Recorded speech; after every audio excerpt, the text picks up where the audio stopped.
All right. Welcome, everyone.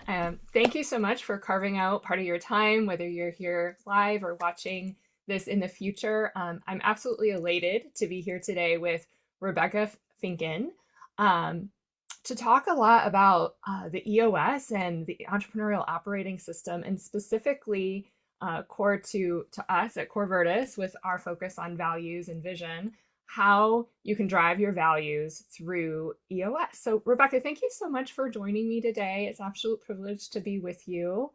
Um, so, maybe just to kick things off, I'd love to know a little bit more about your story of discovering EOS. I know you started in facilities management. Maybe you can share your journey and how you discovered it and how it keeps you going.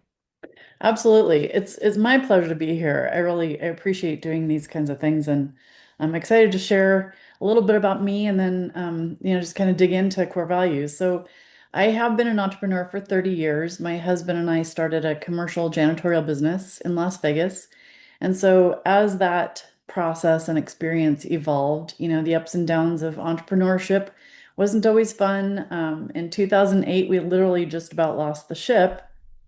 And so my husband's been involved with Vistage for about 23 years, and he saw an EOS implementer, which is what I am, speak about probably going on about 8 years ago now. And we got really excited for the first time in a really long time, and we realized that these tools and the things that EOS teaches entrepreneurs would help us to get to that next step and hopefully break through the ceiling and get back where we wanted to be with our business. And so it did exactly that. And so it got me excited to get trained to become an implementer and to help other organizations who are, going through the same things, trying to figure out who they are, what they stand for, what they want in the future and in the present. And so that's what led me to become an EOS implementer, and that's why I'm here today.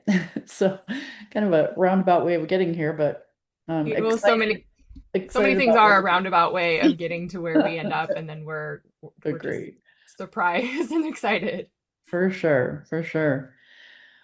So maybe we can just talk a little bit about our time today, what we're going to cover and things. So first, our conversation today, we already introduced ourselves. We're going to talk a little bit about just EOS in general, um, what values are, what they're not, what their role in EOS is, how EOS specifically or values specifically within EOS drive accountability. And then we really love to have everyone's questions that can really help people in the future make the most of our time today and this session. So please feel free to use the chat and we'll make sure to get to any and all questions.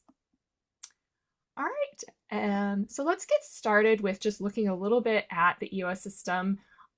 Rebecca, you were going to share a little bit. I'd love your perspective as we kind of go through each of these pieces and what they mean within Yes. EOS. So EOS is about close to 20 years old in the making.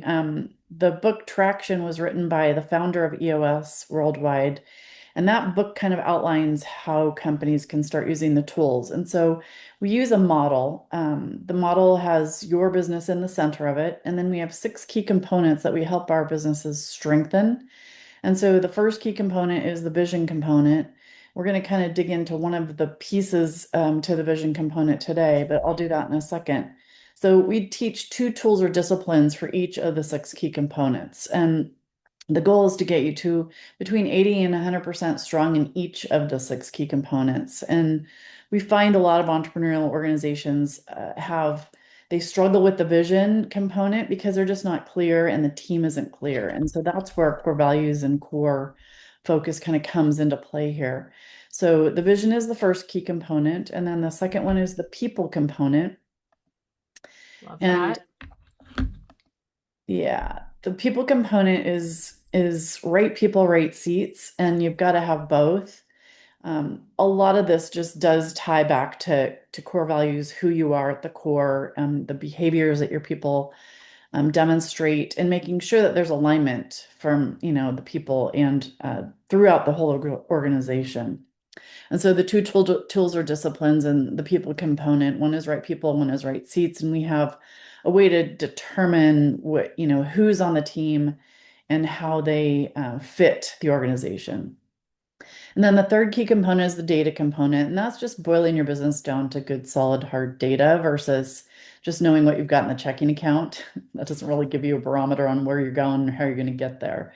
And then the fourth key component is the issues component. And a lot of people look at issues as bad.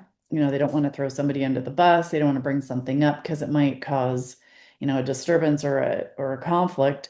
We love issues at EOS because we love to solve issues at the root and make them go away forever. So you're not talking about the same issues in meetings and people are like, wow, there's no value here in this meeting because we haven't really gotten to the root of it. So that's where the issues component is really kind of fun. And we spend a lot of time solving issues in our client sessions. And that way they can have a clear path to the future and know what they need to get done in the next 7 days, 90 days, etc.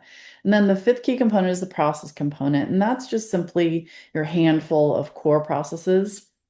So it's not, we don't want to make it more complicated. We don't want a 700-page SOP manual because no one's going to look at it, probably not follow it. It's a little daunting.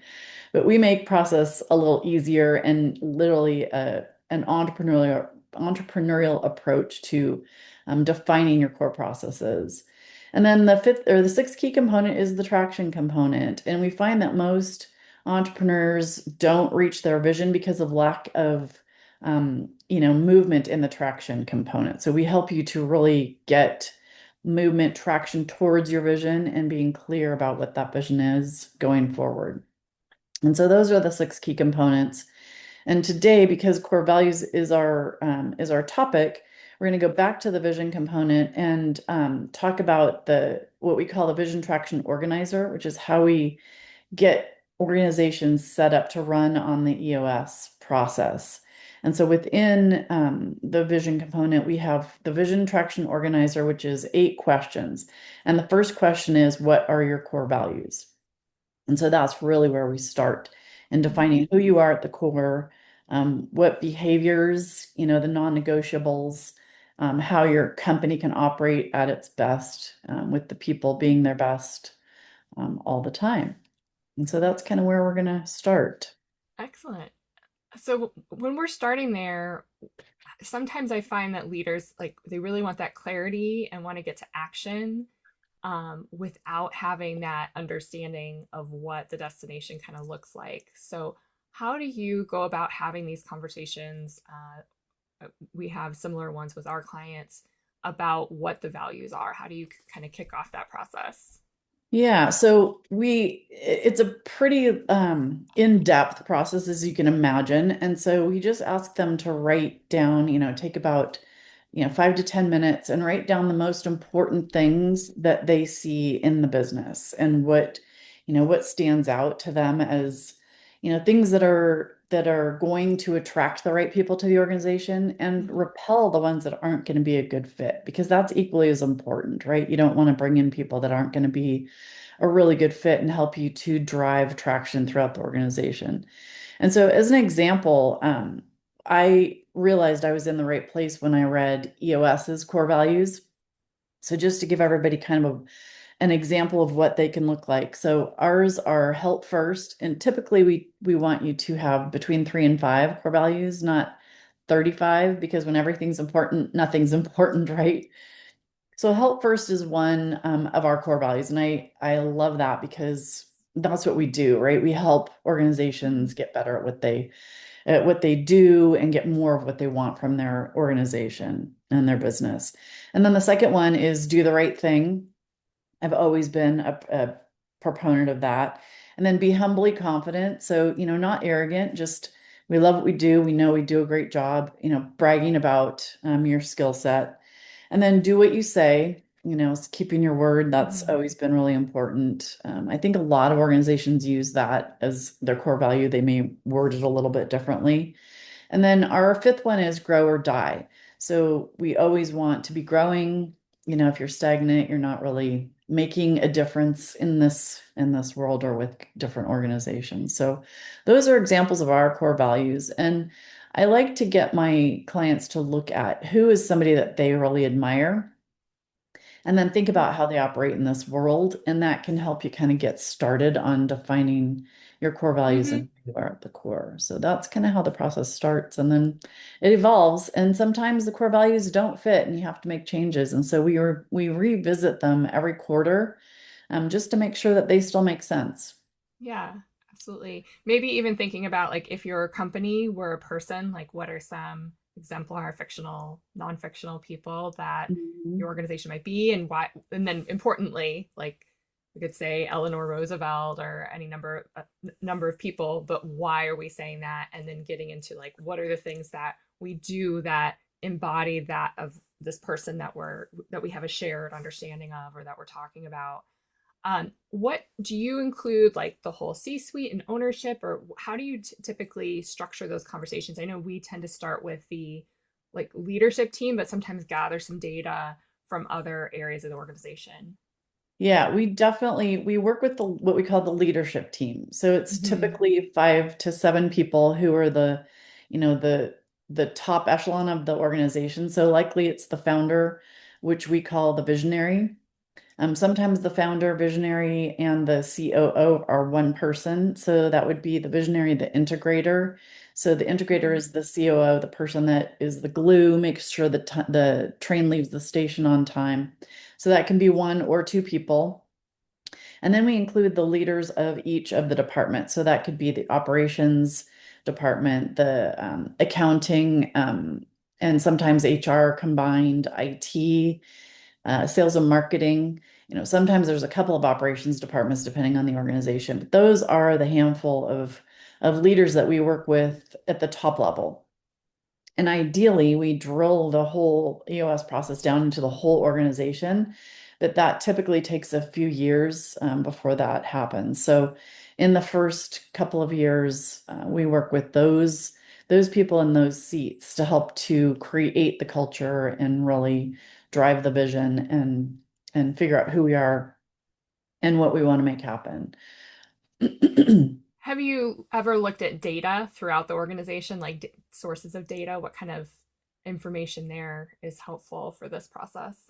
Yeah, so I feel like the hiring process and turnover is something that we look at quite often because that can be really costly. And so, in order to drive down cost and keep consistency and scalability throughout the organization, we do focus on, what that process looks like and what the statistics are with respect to the organization and its past history, so that we can kind of hone in on what may not be working Hmm. and really focus on what we need to do in order to create that consistency in addition to accountability, right? That's Hmm. probably one of the most important things, and it's often lacking in entrepreneurial organizations.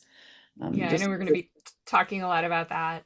yeah. Something else that we do is just a quick survey within that leadership team of common values. So we have like a set of values of how we care, how we compete in the industry, how we're unique, how we view results, um, and we use those how we act as people and expectations for behavior and action, and then we use those results just to start to calibrate, and our survey looks at like where we are now and where we should be, and that can just be another helpful input of seeing like where are we kind of where we are. It's not maybe something that's driving every decision, but it's important, and to get at those values that are really most important for our guiding principles and what really like defines us as people. And then maybe also just looking at like clients or customers and why, like what would they miss if we no longer existed. So what is like our core essence, and that can help us get at that vision and the values that we want to move forward. Yeah, no, I think assessments play a big, big part in really figuring out who is sitting around the table. And Hmm. then from there, really defining, who you want to attract, and definitely what they stand for, Right. Yeah, and that, within. that can even help us be able to get to that accountability piece and get people bought Mhm. in to understand what resonates with them within the vision. Yeah, Fantastic. definitely. All right. So I know when we were talking, one of the main drivers for such focus on the values piece is this idea of accountability, and that the values bring so much because of their ability to drive accountability. So maybe we could start just chatting a little bit about accountability. Yeah, absolutely. It's really key. And like the first line, expectations are clear. So everyone knows what, their major role is, what is expected of them. And then, that obviously drives the accountability within the organization, but then it also creates a more of a team environment. And so everyone's holding each other accountable because they know if there's something out, it affects the whole team. And so you really want to have clear expectations, values really clearly defined so everyone knows where they're going and how they're going to get there. Sometimes it's like, well, we've got this huge vision, but how are we going to do it? And so that's where the team comes into play and how we really work on defining who's going to drive the ship. And then one of the other things is, what leaders model the values consistently. And so then therefore the rest of the organization can follow them and know exactly where they're going. Like this when the leaders Right. model them consistently for sure is key. Having a leadership team is great, but you want them to have a cohesive bond and trust each other and have accountability within that team as well to be able to drive that throughout the organization. Mhm. Um, So it's which, hard to have any of this if we don't have our guiding light in place yeah, of what we're trying to reach. absolutely, absolutely. And having everyone know, what is acceptable, what's not acceptable. Often that's Mhm. a really gray area in organizations. And so we strive to make that a very clear, concise part of daily conversations and activities and actions Mhm. for sure. Where do you usually start? So once you have the values in place, what are usually some of your first ways of implementing them? So we obviously in an HR environment, we would want to, d drill down and make sure that people that are coming into the organization exhibit those core values. And then the one of the other really important ways is because you've got to have partners in this whole thing is making sure that your clients do as well. Hmm. At least some alignment there because when you don't have good partners, it can feel pretty sticky and not very fun. To And that point, we've had some of our clients share their promises. So once they have their values, they come up with promises that are two vendors, two clients, and then promises from as well. So they'll use that definitely a lot with vendors, but even with customers and clients in a way that's appropriate depending on the industry and the use case, just to start building that shared connection. And that gets mhm. at another point too, is distilling those values into behaviors like you mentioned, humility and growth and things like that. So like what does that look like on an operational basis? Yeah, no, I think it's key. The whole picture needs to be, Mm-hmm. really clear, consistent, and the one thing we do talk a lot about in EOS, we don't want to make things harder or more difficult. It's just, it's simplifying it, making it easy to follow, easy to digest and be a part of, not to create upheaval and make things more difficult. We want it to be easy and fun and, Mm-hmm. something that people can exhibit and benefit from in their personal and their professional lives. I think it really does. You can Yeah. take a lot of this home as well. So, Yes. From us doing it within Corvirtus, I've definitely felt that presence mhm. of the promises and the values and thinking about those things, or even thinking about like within other relationships how we define things, and like what are our expectations, or our guiding belief systems. So it does start to trickle out like everything does into other Mhm. places. Yeah, agree. No, I think that's really important. You demonstrate similar behaviors both in your professional and your personal lives. So it's pretty important. Yeah. So here, these are like literally just pretty intuitive examples of what happens when there is no, there's not a clear-cut value defined within an organization. So people take things personally, which that's really never a good feeling. And yet it's about business. It's about, following this vision that we've created and everyone being accountable and holding each other accountable. So taking that personal piece out, we're leaders. That's what we, try and cultivate within our leadership teams, hence the term leadership team. Um, and some leaders, they don't love the hard conversations, and that's really where the good work gets done. Uncovering those things, like what I talked about, the issues component, Hmm. dealing with those issues head on and really solving them at the root so that, these things don't come up over and over and over again and kind of derail the vision of the organization. Hmm. Um, Is there a process that you recommend for bringing issues upwards? And then how do you solve them, making sure that you're using your values as a lens for solving the problems Yeah, or so issues?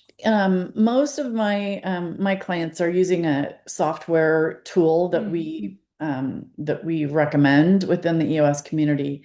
And those tools, one of the tools is a place for you to put your issues down when you think of them. So it's not about getting to the meeting and not being prepared. That's kind of another piece of EOS. So they come to the meeting, what we call it a level 10 meeting. We want you to get a lot of value out of the meeting. And the way to do that is to solve those issues, the hard ones as well as the easy ones. And so just being organized with your thoughts and coming to the meeting with this is my issue.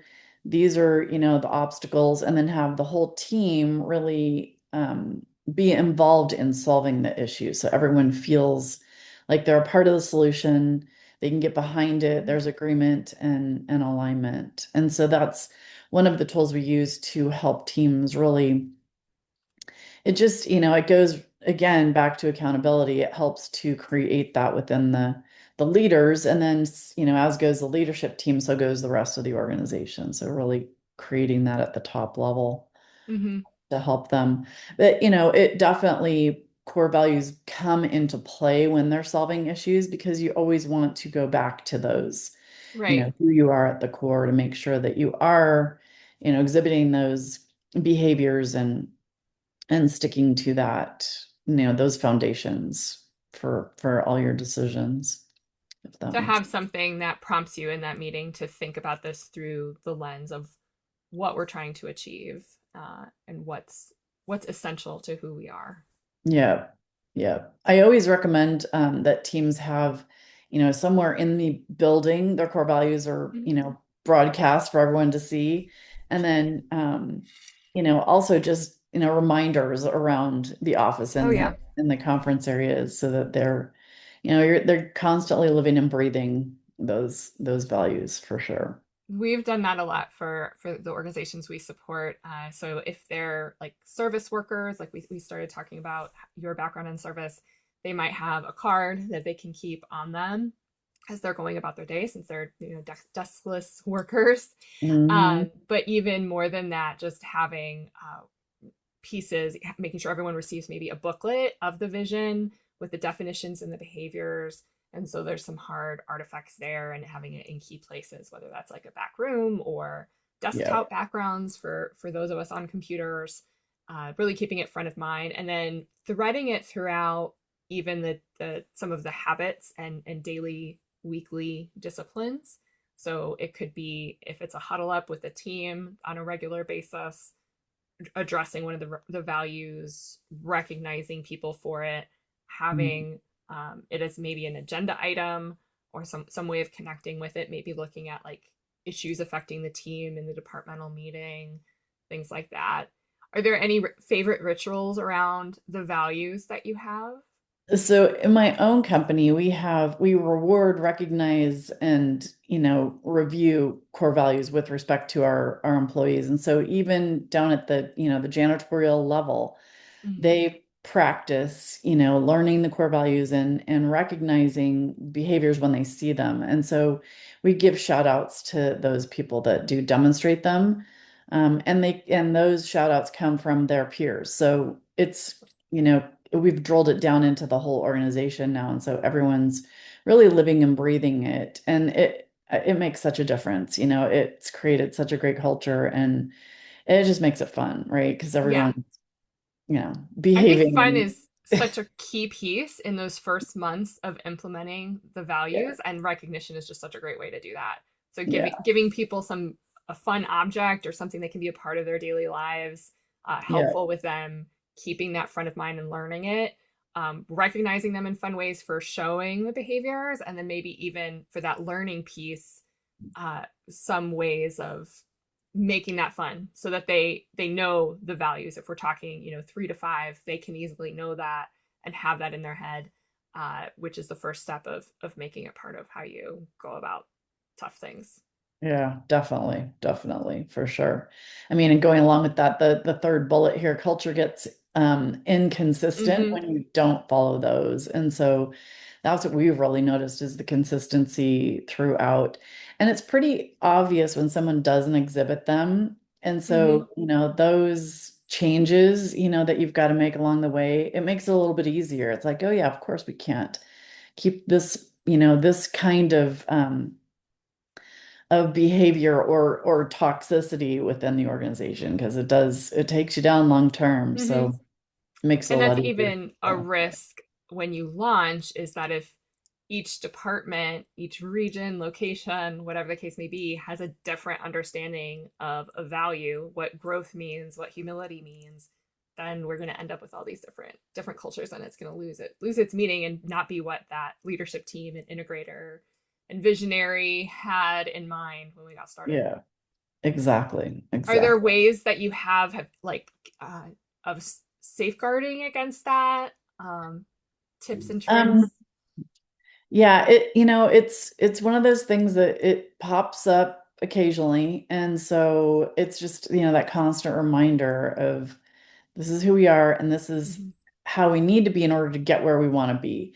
And so this 90-day world that our EOS clients live in, they constantly every 90 days they, come up for air, look back at what they got done, and then, just create their long-term and short-term goals for the next 90 days and beyond, all within, the vision and the idea of getting traction within the organization. So that tends to drive the accountability and reminds everyone of Mm-hmm. this is who we are, this is how we got to do this because we know it works. Um, and so, yeah, it's just reviewing it, constantly making sure it still makes sense, and then just driving that throughout the Yeah. organization is really as simple as that. Honestly, it's not complicated. You just have to be diligent about it.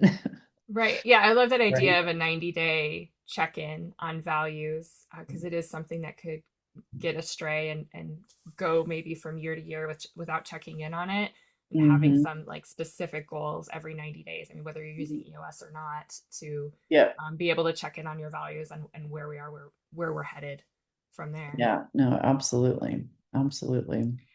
And I've observed also that by just having these values though in place, the organizations that have strong values, it makes it easier for all levels of leaders to really tackle those hard conversations and get after toxic challenges, and either be able to correct them and right the ship, or make the decision to separate a lot easier, because you're generating that positive energy and excitement like around the end destination.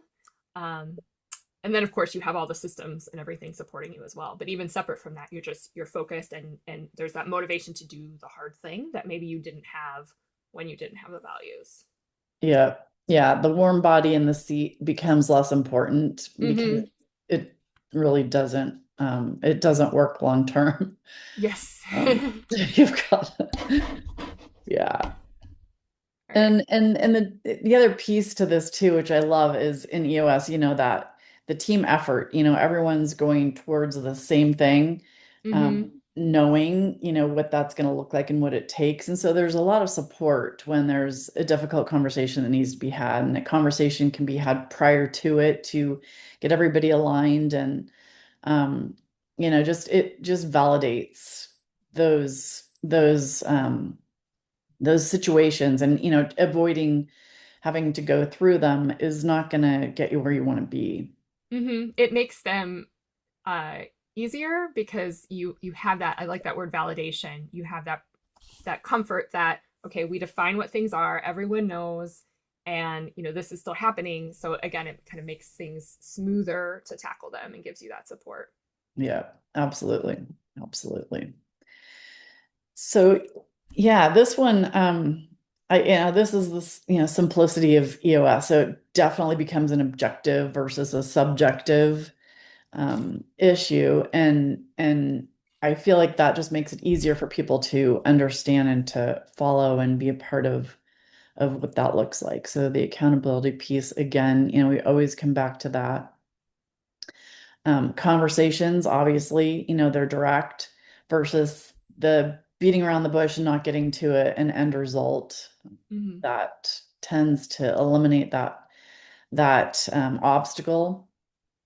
And then obviously hiring, with all the things that go into the hiring process, it can be very expensive if you make the wrong decision. And that can be very painful because it affects your Yes. bottom line, right? So it helps, like the hiring process, I can't even tell you. In our industry, the average turnover rate is about 300%. And last year we finished with 99%. And I know that's because of our values. They're really clear. We, Hmm. we use them in all aspects of our business. And so the hiring part is really key to, being in alignment with values. And And that's in obviously, facilities maintenance. yes, yeah. Um, Other industries, I'm not sure on statistics. Ours, because it's really close to home for me. It's Hmm. challenging, finding those right fit people.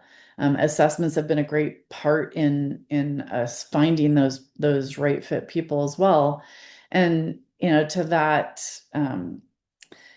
that point, we've got some people that just celebrated 25 years with our organization. So, and back then we didn't know what we were doing with respect to values. And so it's become really clear that they are in alignment. They've been around that long, and it's Hmm. been really exciting to see, that It is. longevity evolve. Yeah. And the connection to the values, like when you hear the testimonials or talk with someone that's been at an organization for Mhm. that long, generally they touch on how strongly they are connected to the values, the purpose, the mission, Yeah. and how the core, the values really speak to them and have guided them and to stay and do all Yeah. the great things that they've done.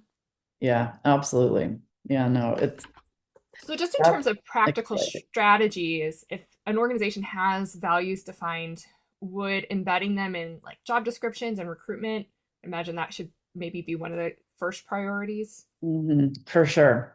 It's definitely in all of our conversations throughout the hiring process, as well as, some online, they do some tests and things Hmm. just to, really kind of solidify that Their they ability are, to live the values. yeah, that they are a right fit for sure. Hmm. Um, and then in their meetings with their coworkers, like I said, we reward and recognize based on, them demonstrating those. And so when they can see the benefits of exhibiting those core values, we do like a gift card program. So people that they get points and Hmm. they can accumulate those and then reward themselves, for their exemplary behavior. So it Hmm. makes it Again, fun. more kind of fun and Yeah. gamification of Yeah. getting people to learn and engage. Makes it really fun Yeah. for Yeah. So it's sure. almost like we should think about it because I know we work with a lot of small, medium sized businesses, and you do as well. Thinking about the employee journey and starting with like their first touch points, if we have limited time and resources, and then working through recruitment and hiring, and then, okay, what does training looks like? How can we really inoculate people with the values early? And then onward from there. Yeah. Yeah, no, it's key. I feel like the at the ground floor, and then throughout for sure. Yeah. And you mentioned like a peer system, like a peer mentor system. I think that's a really wonderful opportunity to we can recognize people who embody the values to be part of that, to be trainers, to be the mentor, and Mhm. then make sure that that consistency happens, so the culture doesn't start to lag, and we talk about wobble, so that cultures start to wobble, Mhm. especially as growth happens when you're the Mhm. founder and you have day-to-day interaction and totally know everything that's happening in the business, and then you open up maybe two locations, or in your case start serving double the number of clients across even bigger area. Things start to Mhm. get less and less consistent, and that's when you really need the frameworks for hiring and training and recognizing performance, evaluating performance, and so on and so forth. Absolutely, absolutely. And I think it creates an environment of empowerment as well. So leaders Mm-hmm. tend to emerge from, from the depths when they're, helping to lead, their teams and the organization. So Yeah, yeah, a lot it's of the number one factors reason to it. people leave is leadership, and this provides really key frameworks. Again, some of our culture statements, our vision statements that we create will outline like what it means to be a leader. So taking those values and putting it into key promises that leaders make to their team and defining what that is, and then that's so helpful for defining what succession planning, what promotion talent looks like throughout the Yeah. different levels. No, I love that. Yeah, no, that's really great. Because it's hard to build competencies or anything like that without having that end definition, that vision in place. Mhm. No, agree. 100%. 100%. All right. So, So yeah, so and I feel like we touched on trust, mhm. it kind of goes hand in hand with everything we've talked about. So Yeah, it's new key. employees are struggling so much with uncertainty. We know about the trust gap. The majority of employees don't trust the organization. I think with all the Mhm. changes that we have right now and the uncertainty that we've been managing for a number of Yeah. years, Hmm. having these clear definitions of what we're working to achieve and how we do it, because we talk a lot about with values, it's not just what we're working towards, but it's the how Hmm. and the why behind it. So when all of that's defined, it gives us a great place to sandbox to start working together and build trust. Yeah. No, definitely. Definitely agree.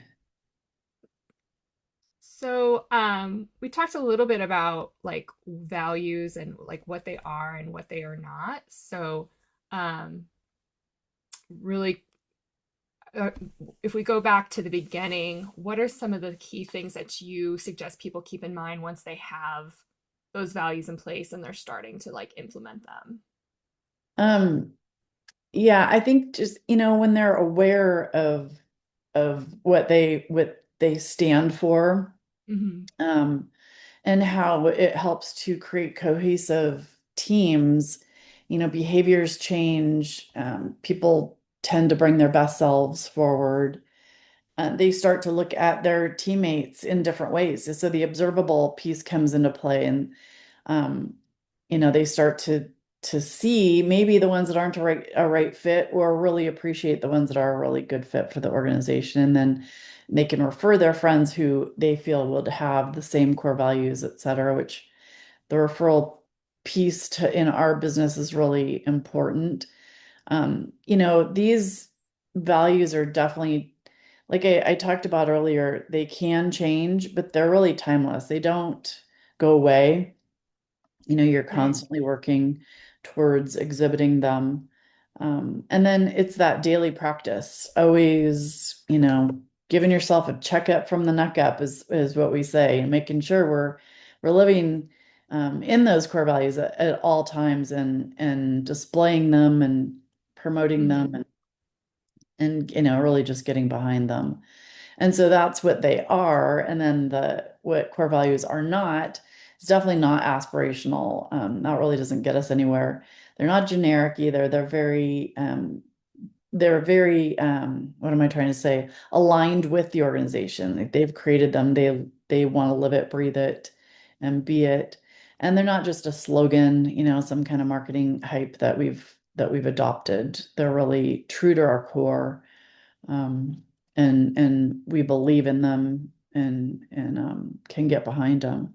And so, like I've said too, is that we use them to hire, fire, review, reward, and recognize Mhm. because that's how you really know that they're working and that people are behind them and 100% involved in creating an organization that lives by their values. So They can be translated to really any context that your organization is going to encounter and for sure. touch to give you those guideposts and those ways of making decisions. Yep. Yep. Absolutely.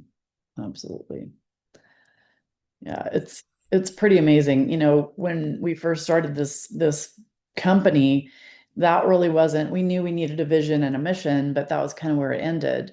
And those changed over the years. But core values definitely they can be adjusted if need be, but they still kind of they remain, the same um what we want to stand for. It pretty much it stays the same Yeah, throughout time, which is fun. it is. Yeah, and being able to see that and how they supported you in different ways as you grew. Yeah, for sure. For sure. All right. So we have just a few quick questions from the Q&A. Um, so what's one practical step if, let's say, there's someone in this webinar today that wanted to get started um, with values to shape accountability? What would be the first step to begin that process? So I would say because it starts at the top is to define your leadership team, and really just, get in a room and figure out what you stand for, throw a few things, like they say against the wall and see if they stick. And, take about 2 to 4 hours and really talk, genuinely about what they believe in and what they want the organization to stand for and how that will drive them forward. So looking at the big picture initially and I think using somebody that you admire and really digging into what they stand for and Mm, what their values are kind of helps to guide the organization, and figure out what they do stand for and what they don't. That's equally as important. Um, and then, making sure that everybody in the organization can follow it, can get behind it, maybe drilling it down to the next level of management and mm, seeing, how they're feeling and what they might bring to the table, because I think it's a collective effort. So really starting at the top, getting maybe just a handful of values out there. Maybe there's 5 to 10 that they really love, and then seeing what the next level of leaders, yeah. how they feel and what they contribute to that conversation. Because it's important that everyone get behind it, right? You can't just have a few. And It it's a has to mix be all of of them. like hands-on group conversations or one-on-one conversations.